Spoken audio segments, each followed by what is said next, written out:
জিলহজের 9 তারিখ হলো কি বার? জুমাবার, শুক্রবার। আর আল্লাহর নবী ইন্তেকাল করেছে সোমবার, এটার উপরে সব ইমামরা একমত, কোনো ইখতিলাফ নাই। নবীজি ইন্তেকাল করেছে সোমবারে, আর জিলহজের 9 তারিখ ছিল শুক্রবার। এই হিসাবে মুহাদ্দিসিনে কেরাম হিসাব করেছে, জিলহজের 9 তারিখ শুক্রবার হলে 10 তারিখে শনিবার, 11 তারিখে রবিবার, 12 তারিখে সোমবার। এইভাবে এর প্রত্যেকটা তারিখ জিলহজের 9 থেকে জিলহজের 29 তারিখ বা 30 তারিখ পর্যন্ত হিসাব করছে, কইরা একটা বারে গিয়ে ঠেকছে। আপনারাও হিসাব করে দেখতে পারেন। এরপরে জিলহজের পরেই তো মাহে মুহররম, মুহররম মাস। মুহররম মাস হয় 29 দিন নালে 30 দিন। মুহাদ্দিসিনে কেরাম এই মুহররম মাসের 29 দিন বা 30 দিন, শনি রবি সোম মঙ্গল বার, এই বার দিয়া পুরোটা হিসাব করছেন। মুহররম মাসের পরেই হলো সফর মাস। সফর মাসটা 29 দিন বা 30 দিন, দুইটা ভাবে হিসাব করে শনি রবি সোম মঙ্গল বুধ বৃহস্পতি, এইভাবে প্রত্যেকটা বার আর তারিখে মিলাইছে। মিলাইয়া এর পরের মাসটাই তো রবিউল আউয়াল মাস। রবিউল আউয়াল মাসের 12 তারিখ পর্যন্ত শনি রবি সোম মঙ্গল মিলাইয়া গিয়া দেখে কোনো ক্রমেই কোন মাস 29 দিন, কোন মাস 30 দিন, সবগুলো 29 দিন, সবগুলি 30 দিন, এইভাবে কোন ক্রমেই রবিউল আউয়ালের 12 তারিখে সোমবার হইতেছে না। কোন হিসাবেই রবিউল আউয়ালের 12 তারিখ সোমবার পড়ে না। অথচ আল্লাহ রাসূল সোমবারে ইন্তেকাল করেছেন, এই ব্যাপারটা একেবারে সহিহ হাদিস দ্বারা প্রমাণিত, মুসলিম শরীফ হাদিস দ্বারা প্রমাণিত, অসংখ্য হাদিস দ্বারা, সব ইমামরা এই ব্যাপারে একমত। তাহলে বাস্তব হিসাবের সাথে 12ই রবিউল আউয়ালে নবীজির ইন্তেকাল, এই কথাটা মিলতেছে না। উসুলে হাদিসের একটা নিয়ম আছে, মূলনীতি আছে, কোন হাদিসের মতন যদি বাস্তবতা বিরোধী হয় তখন এটা হুজ্জত হয় না, দলিল হয় না। এটা একটা উসুল, এই উসুল তারা পড়ে নাই, বুঝেও না। এই জন্য মুহাদ্দিসিনে কেরাম রায় দিয়েছেন 12ই রবিউল আউয়ালে নবীজির জন্ম। মুহাদ্দিসিনে কেরামের রায় অনুযায়ী আমরা মানি আল্লাহ রাসূল সাল্লাল্লাহু আলাইহি ওয়াসাল্লাম 12ই রবিউল আউয়ালে জন্মগ্রহণ করেছেন। আর সেই মুহাদ্দিসিনে কেরামই সকল হাদিস গবেষণা করে রায় দিয়েছে রবিউল আউয়ালের 12 তারিখে নবীজির ইন্তেকাল না, 2 তারিখে নবীজির ইন্তেকাল। সেই অনুযায়ী ইমামদের ফায়সালা মোতাবেক আমরা মানি নবীজির বেলা ইন্তেকাল শরীফ 12ই রবিউল আউয়াল না, রবিউল আউয়ালের 2 তারিখ। আমরা সব কিছুতেই ইমামদের মানতেছি, আর তারা কিছুটা সুবিধা হইলে মানে আর অসুবিধা হইলে মানে না। আমাদের প্রতিটা কথার পিছনে দলিল আছে, আমাদের কথাগুলি নতুন না, আমাদের কথাগুলি পুরাতন। আইমাই কেরামের কথার সাথে আমাদের কথার মিল আছে। এরা এগুলি বুঝে না, সমালোচনার জন্য সমালোচনা করে। আমি বলবো মুর্শিদাবাদের সেই যুবক, তুমি আরো লেখাপড়া করতে হবে, আরো লেখাপড়া করতে হবে। কতদিন আর চাপার জোর দিয়ে মানুষকে গুমরা করবে, বিভ্রান্ত করবে। বাংলাদেশে সে আসলে আমার পক্ষ থেকে আহ্বান রইল, সে আমার বাসায় আসুক। আমি দাওয়াত দিলাম, নিশ্চয় আমার এই কথাটা তার কাছে যেতেও পারে। বাংলাদেশে আসুক, আমি তাকে সময় দিব, সে বসুক, তার হিতাকাঙ্ক্ষী 2-1 লোক নিয়েও আসুক। আমি তার সন্তোষজনক মেহমানদারি ইনশাল্লাহ করব। কোনো অতিরিক্ত লোক নিয়ে আমি বসবো না। আমরা 2-1 বসবো, সেও 2-1 নিয়ে আসুক। আমরা সৌহার্দ্যপূর্ণ আচরণে, ভালোবাসা দিয়ে, মেহমানদারির সাথে তাকে আমি রিসিভ করব, কথা বলবো, সময় দিব। সে যেগুলি এই মাযহাবগত বিষয় যেগুলি বুঝে না, হয় আমাকে বুঝাবে, না হয় আমি তাকে বুঝাবো ইনশাআল্লাহ। আর যদি সে চায় আমি ভারতে যাওয়ার পরে বসবে, তাহলে সে আমাকে দাওয়াত দেব। ভারতে সে আমাকে নির্ভরযোগ্য লোকের মাধ্যমে ইনভাইট করুক, আমি তার বাড়িতে যাব, আমি তার ঘরে যাব, কোনো বেশি লোকজন নিয়ে না, 2-3 লোক নিয়ে যাব, সে 2-3 নিয়ে বসবে। হয় আমাকে সে বুঝাবে কিতাব দিয়ে, না হয় সে আমাকে বুঝাবে, নাহলে আমি তাকে বুঝাবো ইনশাআল্লাহ। কিন্তু এরপর আমি বলছি, তুমি ভালোভাবে গবেষণা করো ভাই। মাদ্রাসার শিক্ষা যদি না থাকে, তুমি হাদিসে অনেক অনুবাদে খেয়ানত করবে, ভুল করবে। তুমি যে ভুল করবে সেটা তুমি নিজেও বুঝবে না, কারণ ভুল ধরার মতো সেই জ্ঞানের ক্যাপাসিটি তোমার। বিধর্মীদের সাথে কিছু কিছু ডিবেট, সেটা প্রশংসনীয়, কিন্তু ধর্মের বিষয়, ধর্মের গভীর বিষয় বিধর্মীদের সাথে ডিবেট এক না। আল্লাহ তাদেরকে বুঝার মতো তৌফিক দেন, বলে না আমিন। সবাই বলে না আমিন। আমি আলোচনা এখানে শেষ করে দিলাম। আপনারা যারা খেয়াত লাগাইতেছে, খেয়াত মাসালা বুঝে না,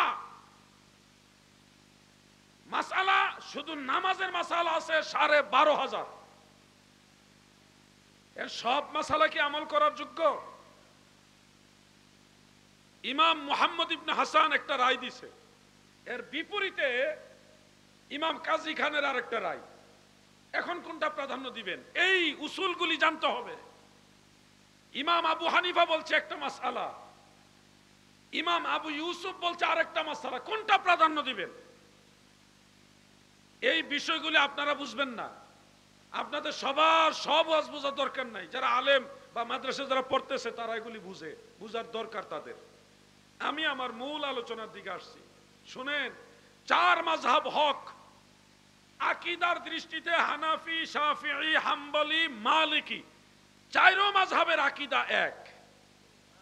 হানাফিদের যে আকীদা, শাফিঈদের সেই আকীদা, হাম্বলিদের সেই একই আকীদা, মালিকিদেরও একই আকীদা। আকীদার দৃষ্টিতে 4 মাযহাব সুন্নি। মারহাবা বলেন। 4 মাযহাবের ইমামরা সবাই সুন্নি। আপনার দেশের আহলে হাদিস যারা, তারা বলবে মাযহাব লাগে না, মাযহাব মানে শিরিক, মাযহাব মানে গুমরাহি, বিভিন্ন ধরনের ফতোয়া সাপ্লাই দিবে তারা। এমনকি তারা ইমাম বুখারীর তাকলিদও করে, ইমাম বুখারীকে খুব প্রায়োরিটি দেয়, আবার বলে মাযহাব লাগবে না। আপনাদেরকে একটা কথা মনে করায় দেই, এই কথাটা ব্রেইনে রাখবেন। বুখারী শরীফের মধ্যে যত হাদিস আছে, মনে থাকবে তো ভালোভাবে কথাটা, বুখারী শরীফের ভিতরে যত হাদিস শরীফ আছে, এই হাদিস শরীফগুলো যারা যারা বর্ণনা করেছে তাদের অধিকাংশই হলো মাযহাব মাননেওয়ালা লোক। আমি কি বুঝাইছি বুঝতে পারছেন? বুখারী শরীফে যত হাদিস শরীফ আছে, ওই হাদিস শরীফের সনদে যারা বর্ণনাকারী আছে, যারা এই হাদিসগুলি বর্ণনা করে গেছেন, তাদের অধিকাংশ রাবি হলো মাযহাব মানে। কেউ হানাফি মাযহাব মানে, কেউ শাফি মাযহাব মানে, কেউ হাম্বলি, কেউ মালিকি, কোনো না কোনো মাযহাব মানে। এখন আপনি যদি বলেন মাযহাব মানেই শিরিক, মাযহাব মানে গুমরাহি, তাহলে আপনার ফতোয়া অনুযায়ী বুখারী শরীফ বাতিল। কারণ যারা মাযহাব মানছে তারাই বুখারী শরীফের হাদিসগুলি বর্ণনা করেছে। কোন মুশরিকের বর্ণিত হাদিস কি গ্রহণযোগ্য হতে পারে? তাহলে যারা বলবেন মাযহাব মানা যাবে না, মাযহাব ঠিক না, তাদের কথা অনুযায়ী বুখারী শরীফ বাতিল, মুসলিম শরীফ বাতিল, আবু দাউদ শরীফ বাতিল। কারণ এই কিতাবের লেখকরাও মাযহাব মানছে।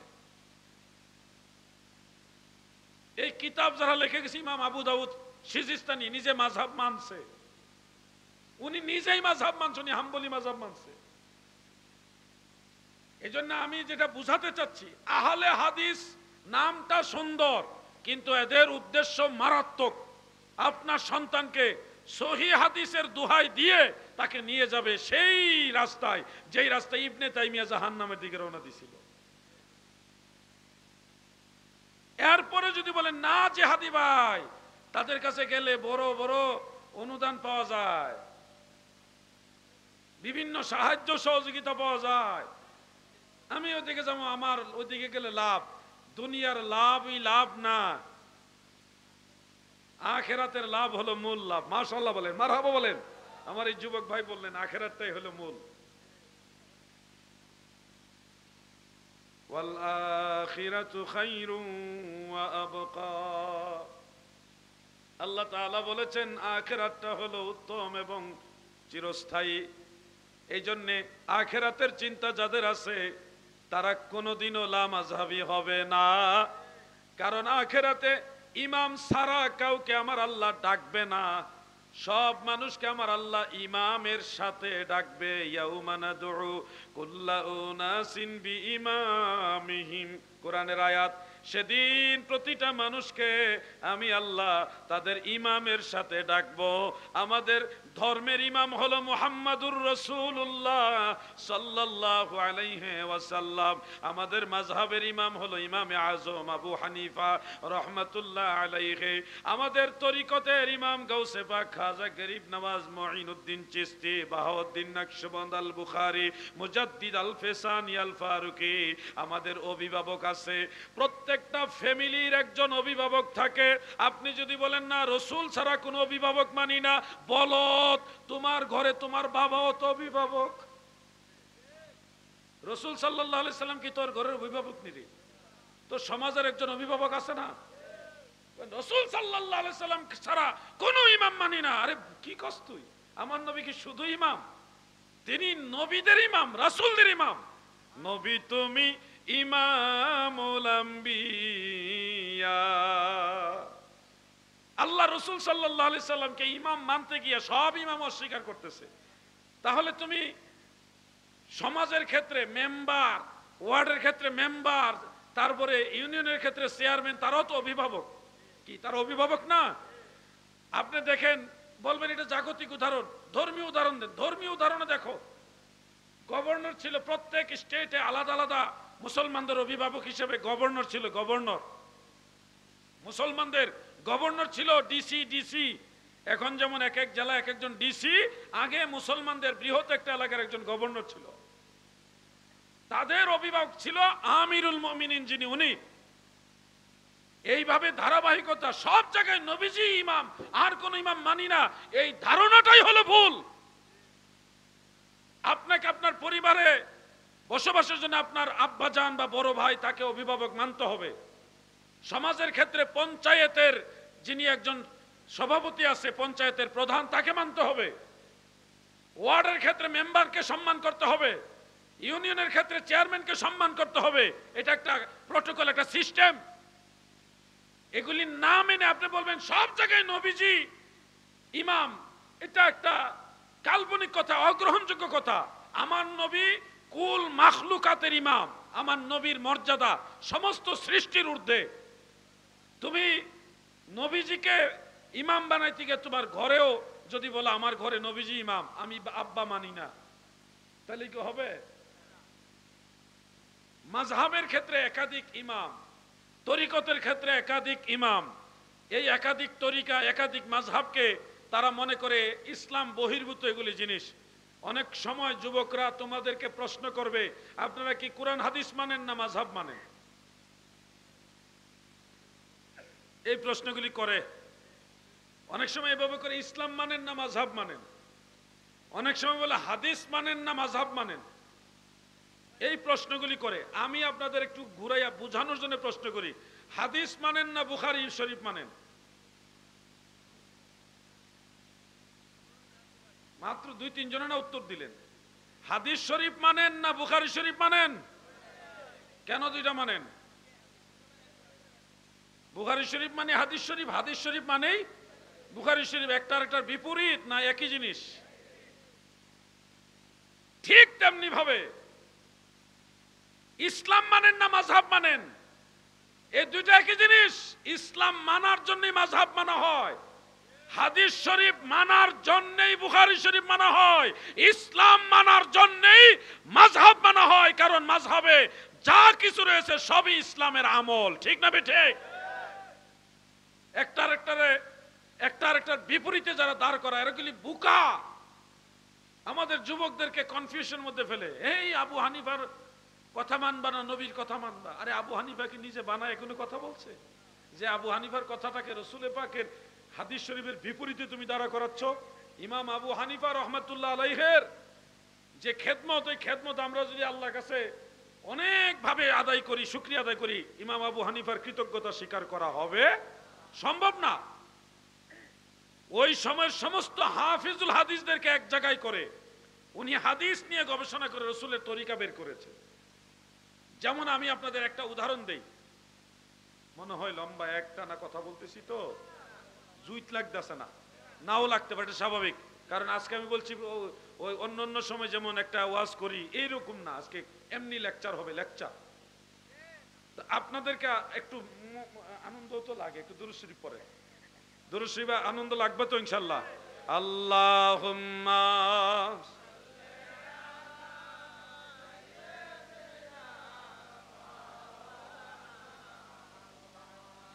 ওয়া আলা আলি। ঠান্ডা লাগতেছে, বাতাস দেওয়া শুরু করতে। আল্লাহুম্মা সাল্লি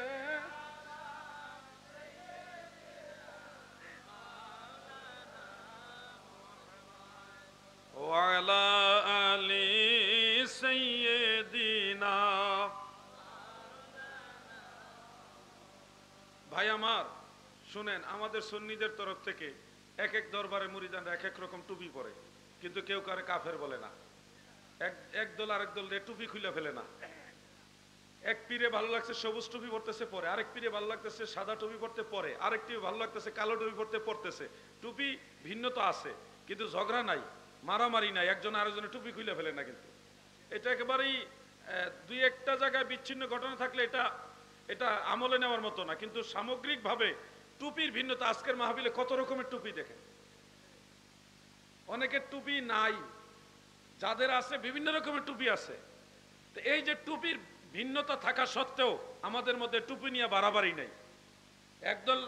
এক ধরনের টুপিওয়ালারা আরেক ধরনের টুপিওয়ালাদেরকে কাফের বানাইতেছে না, টুপি খুলে ফেলতেছে না, জাহান্নামী বলতেছে না। কিন্তু আপনি আহলে হাদিসের দিকে নজর করে দেখেন, আহলে হাদিসের দিকে নজর করে দেখেন, মুজাফফর বিন মহসিন নামক একজন ব্যক্তি, একজন লোক, সে একটা সবুজ টুপি পরছে দিকে তার মাথা থেকে টুপিটা খুলে ফেলে দিছে। এমনকি তারা বলে এটা শিয়া, সবুজ টুপি বলে শিয়া। আবার সবুজ টুপি নাকি বেদাতি টুপি, এটা পরা যাবে না। অথচ রাসূল পাক সাল্লাল্লাহু আলাইহি ওয়াসাল্লাম সবুজ রংকে পছন্দ করতেন, যার কারণে তৎকালীন মুসলমানরা রাসূল পাকের রওজা মুবারকের উপরে সবুজ গম্বুজ তৈরি করেছে। মারহাবা বলেন। আল্লাহর নবী নিজে সবুজ কালার পছন্দ করতেন, হাদিস শরীফের মধ্যে আছে এটা। আর উনি সবুজ কালারের টুপি বললে খুলে ফেলে। এটা কি? এটা কি ইসলামের আদর্শ? আমি কিভাবে বুঝাবো আপনাদেরকে যারা ফিতনাবাজ? একজন মুসলমান সে টুপি মাথায় দেয় আল্লাহ রসুলের মহব্বত নিয়ে। আমি একজন মুসলমান, আমার মাথায় একটা টুপি থাকা উচিত। সে প্রেম নিয়ে ভালোবাসা নিয়ে কালো টুপি পরক, আর যেই টুপি পরক সে মুসলমান হিসেবেই মাথায় টুপি দিছে। কথা ঠিক না বেঠিক ভাই? এখন আমি যদি আমার টুপির মতো যার টুপি তারটাই থাকবে, বাকিগুলি খুলে ফেলি, এটা কি ইসলামের আদর্শ হতে পারে? যুবকরা, তোমরা এই কথাগুলি শোনো, এরা তোমাদেরকে আগে ঘায়েল করবে, তোমাদের পিছনে তারা লোক সেটিং করবে। এদের নামাজ প্রতিষ্ঠা করার জন্য আলাদা বেতন দিয়ে নামাজি পর্যন্ত নিয়োগ করে। এটা আমি আনুমানিক বলতেছি না, প্রমাণিত। অনেক মুসল্লি আমরা পাইছি এরকম 3000 মাসে, 3000 মাসে 5000 এমন বেতন দেয়। দায়িত্ব হলো তারা গিয়ে নামাজে আরেকজনে ফাউল লাগে দিব, আত্তাহিয়াতুর সময় আঙ্গুল খালি এমনি নাচাইবো, আমিন জুরে কইবো, বুকের উপরে হাত বাঁধবো, এইগুলি করবে। এটাই হলো তাদের দায়িত্ব। এইটুকু করলে তাদেরকে মাসে মাসে বেতন দেওয়া হয়, এরকম মুসল্লি পাওয়া গেছে।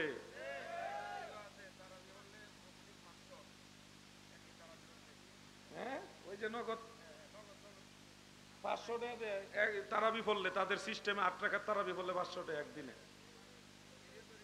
জুম্মার লাইগেও টাকা দেয়। হ্যাঁ, আহলে হাদিসের প্রশিক্ষণ দিয়ে আবার তাদেরকে 2000 টাকা বকশিশ দেয় একজন বলতেছে। আবার মোটরসাইকেল গিফট দেয়, মানে তাদের পক্ষে কাজ করার জন্য মোটরসাইকেল গিফট দেয়। এটা তো আর আমি বানাই বলতেছি না, আপনারাই বলতেছেন। তাহলে দেখা যায় এই রোগে আপনারা রোগী। তাহলে আপনারা শুনেন, ইসলাম কি নতুন আসছে না পুরান?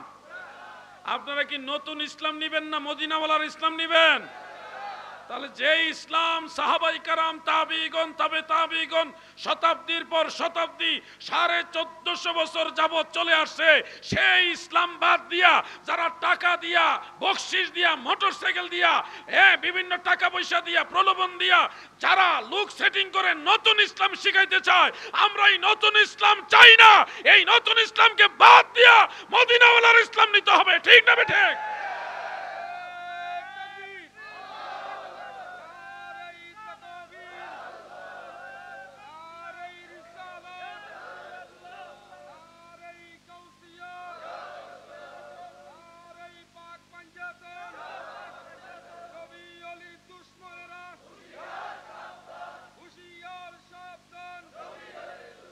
আমার ভাইরা, আমি যে কথা রেখে আসছি আমার যতটুকু মনে পড়ে, 4 মাযহাব 4 তরিকা হওয়া সত্ত্বেও সবাই হক, এটা কোরআন থেকে আমি আপনাদের দেখাবো। এমনকি একটা উদাহরণ দিব বলেছিলাম যে আগের ইমামরা, ইমাম আবু হানিফা আগের ইমামরা যে কষ্ট করে গেছে, কষ্ট করে আমাদেরকে ইসলামটা সহজ করে দিয়ে গেছে, আমরা হাজার চেষ্টা করলে তাদের কৃতজ্ঞতা পরিপূর্ণভাবে আদায় করতে পারবো না। অক্লান্ত পরিশ্রম করেছে, যুগের সব হাফেজুল হাদিসদেরকে, ইমামদেরকে এক জায়গায় করে হাদিস শরীফগুলি গবেষণা করে, পবিত্র কোরআন গবেষণা করে আমাদের সামনে নবীর তরিকাটা সহজ করে তুলে ধরেছে। আচ্ছা, আপনাকে যদি বলে মাযহাব দরকার কি, ডাইরেক্ট হাদিস মানবি, কথাটা সুন্দর কিন্তু কিন্তু তার উদ্দেশ্য খারাপ। মাযহাব দরকার নাই, আমি ডাইরেক্ট হাদিস শরীফ মানবো, সহিহ হাদিস মানবো। যুবক ভাই শুনলে বলবে ঠিকই তো, রাসূলের হাদিস বাদ দিয়ে মাযহাব মানবো কেন? কথাটা কত সুন্দর কিন্তু উদ্দেশ্যটা খারাপ। দেখেন, শুনেন, আমি যে কোনো একজনকে বলবো, আমার এই যুবক ভাইকে বলি, আপনাকে কিন্তু বুঝাচ্ছি সবাইকে, আপনি ভয় পাবেন না। আপনি ধরেন, আপনাকে বললাম যে ইমাম আবু হানিফা মাযহাব এগুলি দরকার নাই, ডাইরেক্ট সহিহ হাদিস মানো। আপনি ধরেন বাদ দিয়ে দিলেন ইমাম আবু হানিফাকে, মাযহাব বাদ দিয়ে দিলেন, ডাইরেক্ট সহিহ হাদিস আপনি মানবেন। তো আবু হানিফা বাদ দিলে তো আবু হানিফা যেইভাবে নামাজের পদ্ধতির কথা হাদিস অনুযায়ী শিখাইছিল বাদ, আপনি নতুন নিজের থেকে এখন হাদিস থেকে নামাজ পড়া লাগবে। আবু হানিফা তা তো মানা যাবে না, আবু হানিফা বাদ, আপনি নিজে এখন ডাইরেক্ট হাদিস মানবেন, ভালো কথা। এখন আপনার প্রথমেই নামাজে কেমনে দাঁড়াইবেন এটার হাদিস বের করতে হবে। 2 নম্বরে নামাজ শুরু করবেন কেমনে এটার হাদিস বের করতে হবে। শুরু করার সময় কি বলা লাগবে ওই হাদিসটা বের করা লাগবে। হাত যে তুলবেন কদ্দূর তুলবেন, কেমনে তুলবেন, কদ্দূর তুলবেন, এটার হাদিস বের করতে হবে। এরপর হাতটা কোন জায়গা বাঁধবেন নাকি ছেড়ে দিবেন এটার হাদিসও বের করতে হবে। এরপরে যে আপনি সানা পড়বেন সুবহানাকাল্লাহুম্মা, এটা যে পড়া লাগবে নাকি অন্য কোনটা পড়বেন ওইটারও হাদিস বের করা লাগবে। এরপরে আপনি ডাইরেক্ট কারণ কোনো ইমাম মানবেন না, মাযহাব বাদ। এরপরে আপনি যে আউযুবিল্লাহ পড়বেন, বিসমিল্লাহ পড়বেন, এটাও দলিল বের করতে হবে আপনি। এরপরে আলহামদুলিল্লাহ সূরা পড়বেন, জোরে পড়বেন না আস্তে পড়বেন, ফজরের সময় কেন জোরে, যোহরের সময় আস্তে কেন, এটার দলিল আপনার বের করতে হবে। আসরের সময় আস্তে, মাগরিবের সময় আবার জোরে কেন, সূরা ফাতিহা। এরপরে প্রথম ফরজ নামাজের প্রথম 2 রাকাতে সূরা ফাতিহাও আছে, কেরাতও আছে, কিন্তু শেষের 2 রাকাতে কেরাত নাই কেন, এটার দলিল বের করতে হবে। আপনার বের করতে হবে না ভাই।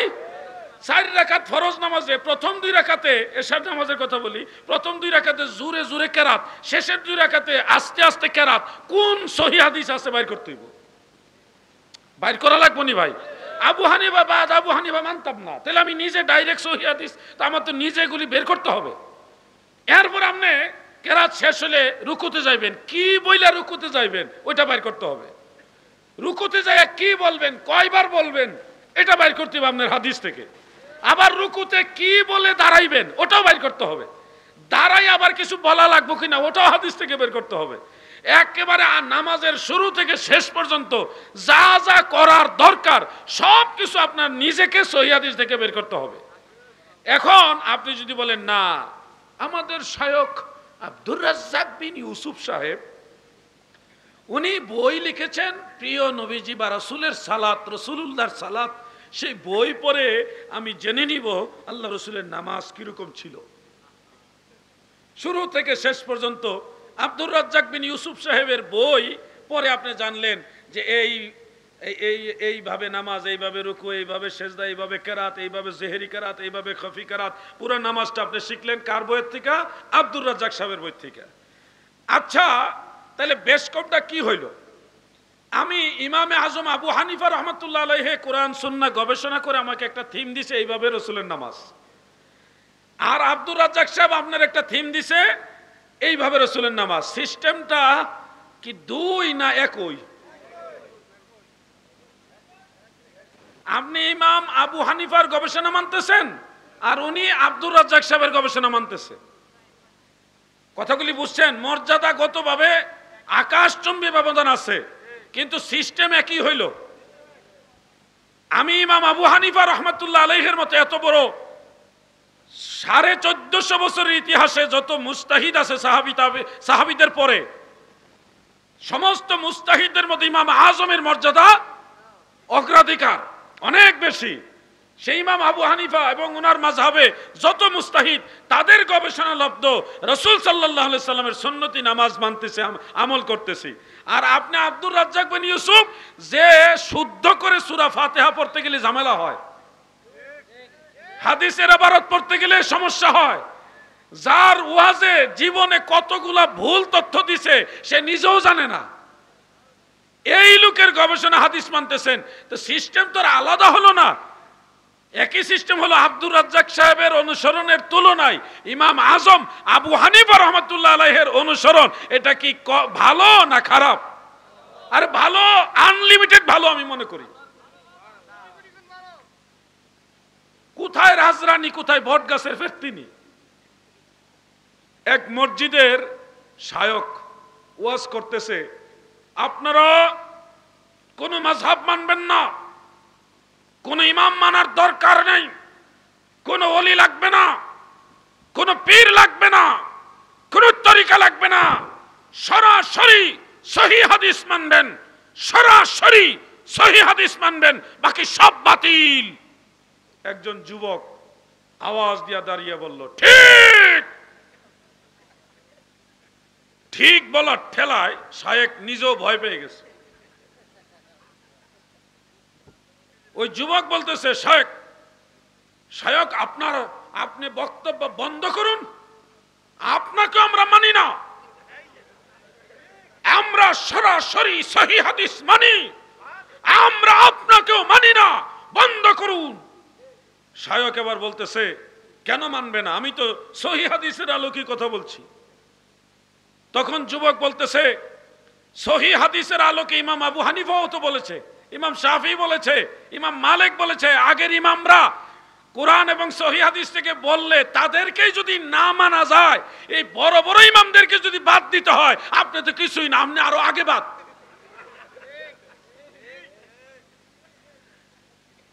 ওই বুদ্ধিমান যুবক তার বুদ্ধি দিয়ে আল্লাহ পাকের দয়ায় লামাযহাবী শায়করে বুঝাইয়ে দিছে যে তোমরা সঠিক না, তোমরা ভেজালি। পৃথিবীর ইতিহাসে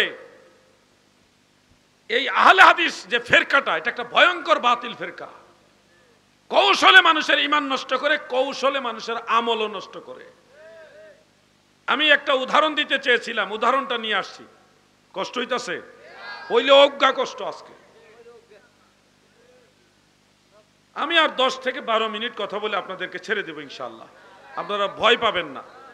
একটা উদাহরণ দিব, উদাহরণটা নামাজের বিষয় নিয়ে দেই। অতীতে আমি অনেক জায়গায় এই বিষয়টা নিয়ে আমি আলোচনা করেছি বটে, কিন্তু এরপরে এখানে আমি আলাদা এটা আলোচনা করব। যেমন নামাজে কোন জায়গায় হাত বাঁধবে এটা নিয়ে ঝগড়া লাগে। হ্যাঁ, এমনে হাত বাঁধবো না এমনে হাত বাঁধবো নাকি নাভির নিচে হাত বাঁধবো, এটা নিয়ে একটা প্রতিযোগিতা শুরু হয়েছে। মানে নামাজে হাত বাঁধা নিয়ে ঝগড়া লাগিয়ে দিছে।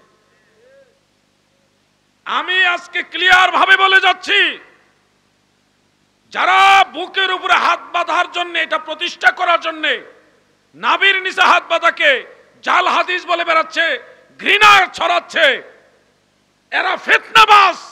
কারণ তাদের উদ্দেশ্য রাসূলের হাদিস মানা নয়, তাদের উদ্দেশ্য হলো মুসলমানে ডিভাইডেশন করে দেওয়া। যদি তাদের উদ্দেশ্য রাসূল সাল্লাল্লাহু আলাইহি সাল্লামের হাদিস মানা হতো, তাহলে আমরা নাবির নিচে হাত বাঁধি, তারা আরো গুরুত্ব দিয়ে নাবির নিচে হাত বাঁধার প্রয়োজন ছিল, কারণ তারা সহিহ হাদিস মানে বলে। আমি হাত বাঁধার হাদিসগুলি নিয়ে আল্লাহ পাকের অশেষ দয়ায় সামান্য গবেষণা করে দেখেছি, বুকের উপরে হাত বাঁধা সম্পর্কে 7টা হাদিস আছে। সবগুলো হাদিসই জয়ীফ, মুরসাল, মুনকাতে, সবগুলি ভেজাল, সনদের মধ্যে কোনো না কোনো ঝামেলা আছে, একটাও সহিহ সনদের নাই। নাভির নিচে হাত বাঁধার হাদিসও আছে 7টা। কয়টা? আমি যেটা পেয়েছি সেটাই বলছি। সেই 7টা সনদের মধ্যে মারফু মুত্তাসিল একটা সনদ হলো সহিহ। ইমাম আবু বকর ইবনু আবি শাইবা রাহমাতুল্লাহ আলাইহি তার মুসান্নাফে এটা বর্ণনা করেছেন। 2টা নুসখার ছাপা আমার কাছে আছে। আরেকটা মারফু হাদিস হলো হাসান, হযরত আলী রাদিয়াল্লাহু আনহু থেকে বর্ণিত। আরেকটা মওকুফ হাদিস হলো সহিহ, ইমাম ইবনু আব্দুল বার রাহমাতুল্লাহ আলাইহি আত-তামহিদের মধ্যে উল্লেখ করেছেন শেরে খোদা হযরত আলী থেকে। আরেকটা মাকতু হাদিস হলো সহিহ, হযরত ইব্রাহিম নাখঈ রাহমাতুল্লাহ আলাইহি থেকে। তাহলে 4টা হাদিস পাইলাম নাভির নিচে হাত বাঁধা সম্পর্কে হাসান সহিহ। কয়টা হাদিস? 7টা থেকে 4টা হাদিসই হাসান সহিহ, আর 3টা হাদিস হলো জয়ীফ। আমার কাছে একটু হিসাবটা আপনারা ক্লিয়ার করেন। বুকের উপরে হাত বাঁধার 7টা হাদিস, 7টাই দুর্বল। নাভির নিচে হাত বাঁধার 7টা হাদিস, 4টা শক্তিশালী, 3টা দুর্বল। এখন আপনাদের জ্ঞান অনুযায়ী বলুন কোনটা অগ্রাধিকার দেওয়া উচিত? নাভির নিচেরটা না বুকের উপরেরটা? যেহেতু নাভির নিচে হাত বাঁধার হাদিসগুলি ওই হাদিসগুলির তুলনায় অধিকতর শক্তিশালী, তাহলে যারা আজকে হাদিস দেখাচ্ছেন সহিহ হাদিস মানবেন, তারা যদি হাদিস মানার জন্যই বুকে হাত বাঁধা প্রতিযোগিতা করত, তাহলে তারা আমাদের চেয়ে বেশি গুরুত্ব দিয়ে নাভির নিচে হাত বাঁধত। কারণ বুকে হাত বাঁধার বা বুকের উপরে হাত বাঁধার হাদিস যতগুলি আছে সবগুলি সমালোচনা যুক্ত। এরপরে আরো শুনুন, এরা বুখারী শরীফের দোহাই দিয়ে আপনাদের ধোঁকা দিবে। 740 নম্বর হাদিস। কত? মুরব্বীরা আপনারা কি বেয়াদবি নিতেছেন? এই আলোচনাটা কঠিন আলোচনা। আমি ওই অন্য দিনের মতো গতানুগতিক ওয়াজ করতেছি না, আমার আজকে জোর করে ওয়াজ করতেছি, মানে ওয়াজ শুনতেই হইব।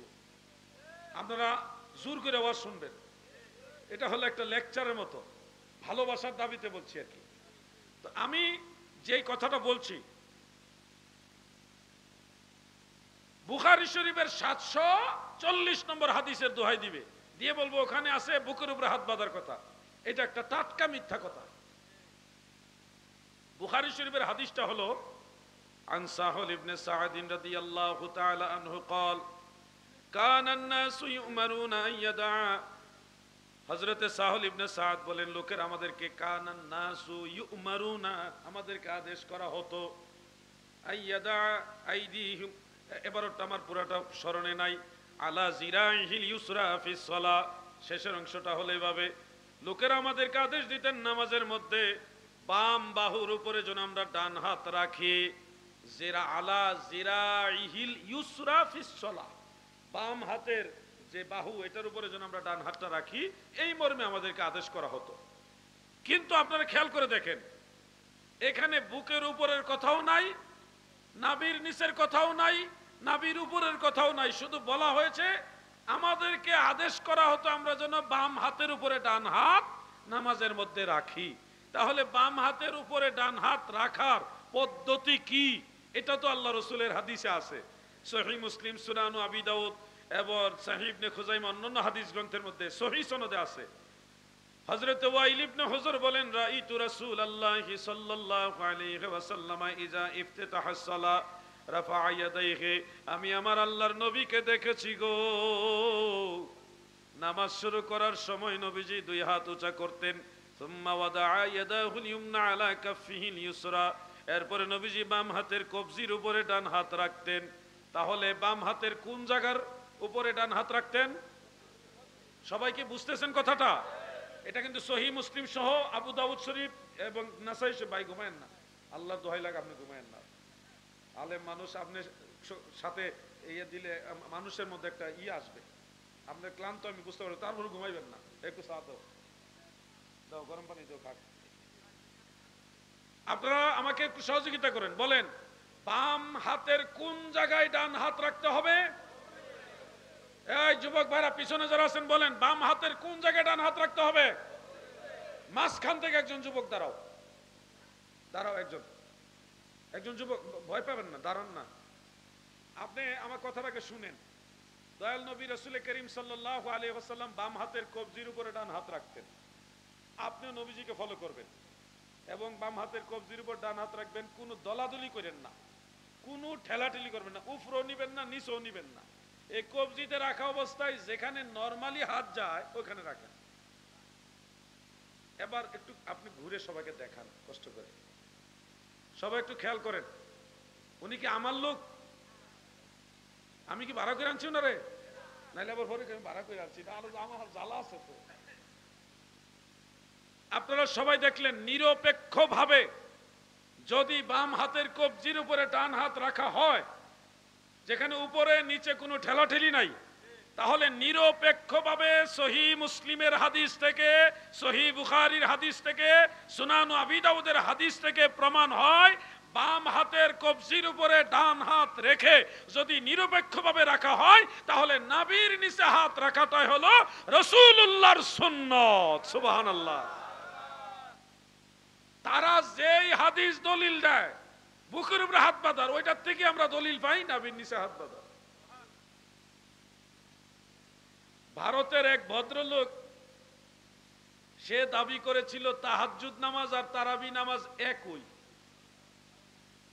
তারাবি নামাজ পড়লে তাহাজ্জুদ লাগে না। এগুলি কেমন আমল সুর দেখেন, মানে কেমনে মানুষের আমল নষ্ট করব।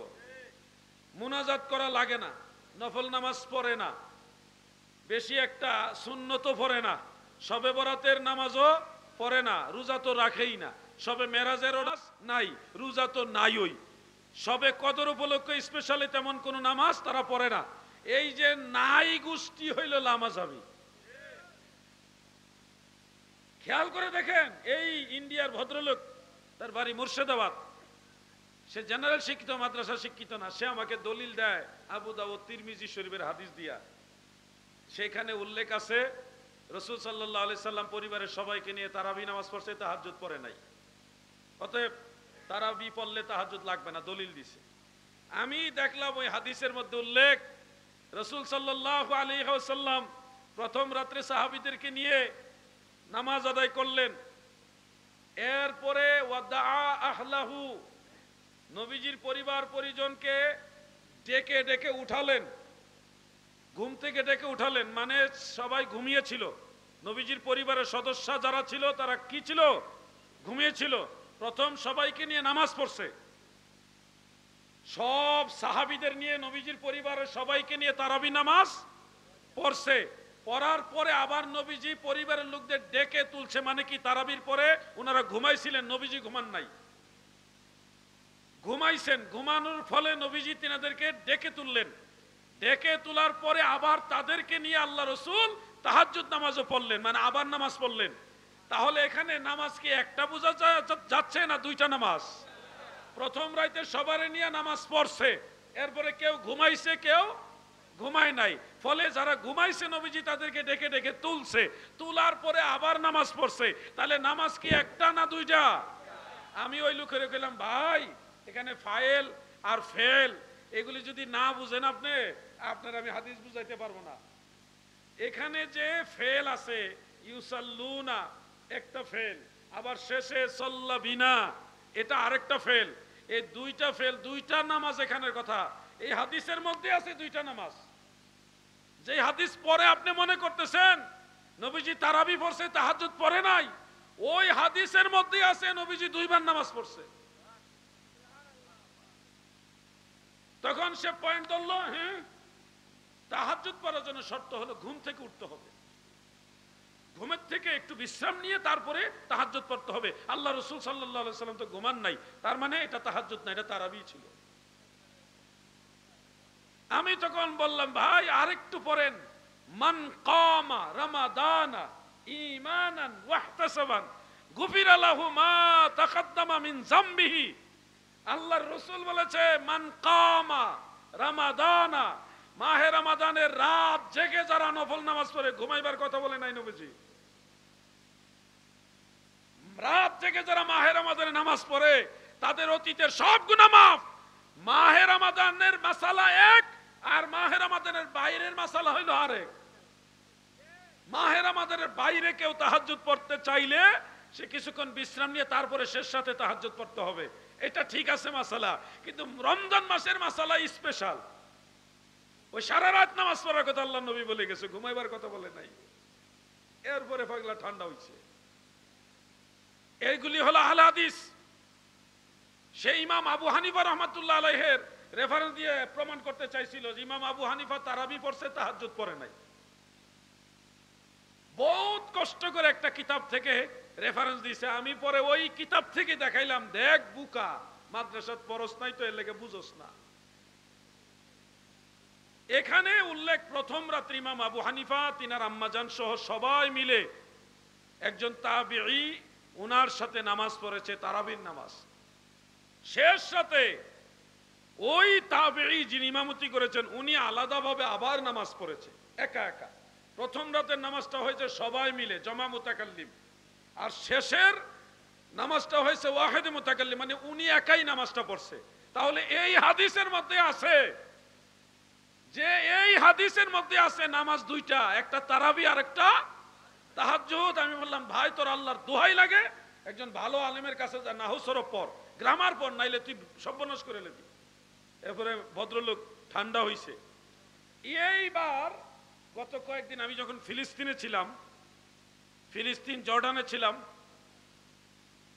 তখন আমি ওখান থেকে আসার পরপরই দেখলাম একটা ভিডিও আমাকে কেউ কেউ লিঙ্ক পাঠাচ্ছে। সে সমালোচনা করতেছে আমার একটা বই নিয়ে। বইয়ের মধ্যে আমি রাসূল করিম সাল্লাল্লাহু আলাইহি ওয়াসাল্লামের বেলাদাত দিবস, জন্ম দিবস এবং ইন্তেকাল দিবস সম্পর্কে বিশেষ কিছু রেওয়ায়েত জমা করেছি। সেখানে একটা রেওয়ায়েত আছে, সেই রেওয়ায়েতের মধ্যে রাসূল সাল্লাল্লাহু আলাইহি সাল্লাম রবিউল আউয়াল শরীফের 12 তারিখে জন্ম হয়েছেন, এটা উল্লেখ আছে, এবং 12ই রবিউল আউয়াল নবীজির ইন্তেকাল হয়েছে, ওটা উল্লেখ আছে। সে সম্ভবত কোনো এক সময় আমার একটা বক্তব্য এরকম শুনেছে যে আমি বলেছিলাম, রেফারেন্স সহকারে বলেছিলাম যে আল্লাহর রাসূল 12ই রবিউল আউয়ালে জন্মগ্রহণ করেছে, এটা প্রসিদ্ধ গ্রহণযোগ্য, কিন্তু 12ই রবিউল আউয়ালে রাসূল সাল্লাল্লাহু আলাইহি সাল্লাম ইন্তেকাল করেছেন, এটা গ্রহণযোগ্য না, বাস্তবসম্মত না, যদিও রেওয়ায়েত আছে। এই যে আমি বলছি যেদিন নবী জন্ম হয়েছে ওই দিন নবীর ইন্তেকাল না, এই কথাটা সে মাথায় নোট করছে, করে সমালোচনা করতেছে। জালাউদ্দিন জিহাদির বইয়ের ভিতরই আছে নবীজি সাল্লাল্লাহু আলাইহি সাল্লাম 12ই রবিউল আউয়ালে জন্মগ্রহণ করেছে, 12ই রবিউল ইন্তেকাল হয়েছে।